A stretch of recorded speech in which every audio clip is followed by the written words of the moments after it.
दोस्तों, मनुष्य का मन भी ना बड़ा चालाक होता है। वह उसे उसके ही जाल में फंसा देता है। हर व्यक्ति के अंदर बहुत सारे अंधविश्वास होते हैं और ऐसा नहीं है कि हर अंधविश्वास गलत होता है। जैसे कि मान ले कि आप नशा करते हैं और नशा करके अपने आसपास गंदगी का माहौल बनाए रखते हैं, तो इसका असर आपके जीवन पर भी जरूर पड़ता है, चाहे आप माने या ना माने। एक छोटी सी कहानी से मैं आपको यह समझाने का प्रयास करूंगा कि हमारा मन हमें कैसे हमारे ही अंधविश्वासों में बांधकर रख देता है। तो चलिए कहानी की शुरुआत करते हैं। एक बार बुद्ध एक नदी के किनारे से गुजर रहे थे और सर्दियों का समय था। सभी लोग मार्ग पर मोटे मोटे वस्त्र ओढ़कर चल रहे थे। तभी बुद्ध की नजर एक व्यक्ति पर पड़ती है जो नदी के ठंडे पानी में डुबकी लगा रहा होता है।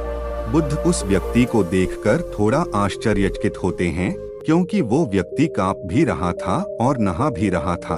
बुद्ध उस व्यक्ति से इतनी ठंड में नदी में डुबकी लगाने का कारण पूछते हैं। फिर वह व्यक्ति बुद्ध को बताता है कि वह सुबह सुबह नदी में नहा धोकर पूजा के लिए जा रहा था। तभी उसका पैर एक मेंढक पर पड़ गया और उसके कारण मैं अपवित्र हो गया हूँ और इसलिए मैं फिर से पवित्र होने के लिए नदी में डुबकी लगा रहा हूँ। तो वह मेंढक तो हमेशा से ही इस पानी में ही रहता है, तो वह मेंढक तो पहले से ही पवित्र होगा। उसके छूने से तुम अपवित्र कैसे हो सकते हैं? उस व्यक्ति को बुद्ध की बात जचती है और वह पानी के बाहर आ जाता है और कहते हैं कि अंधविश्वास किसी बात का मत करो जब तक कि वह तुम्हारे खुद का अनुभव ना बन जाए। फिर बुद्ध कहते हैं कि मनुष्य अपने मन के कारण ही दुख पाता है, लेकिन जो चीजें पवित्र है उन्हें वो अपवित्र मानता है। जैसे कि लोग नशा करते हैं, व्यभिचार करते हैं और एक दूसरे से घृणा का भाव भी रखते हैं, लेकिन इन्हें वो अपवित्र नहीं मानते। वे मानते हैं कि कोई जीव जो उनके जीवन में कोई भी प्रभाव नहीं डालता है वह अपवित्र है। मनुष्य हमेशा अंधविश्वासों में जीता है, जिसके कारण वो पूरे जीवन अच्छे से जीवन जी ही नहीं पाता। फिर वो व्यक्ति बुद्ध से पूछता है कि सबसे बड़ा अंधविश्वास क्या है? फिर बुद्ध कहते हैं कि मनुष्य का सबसे बड़ा अंधविश्वास यह है कि उसे लगता है कि वह अपने मन के द्वारा ही अपने मन से मुक्त हो जाएगा।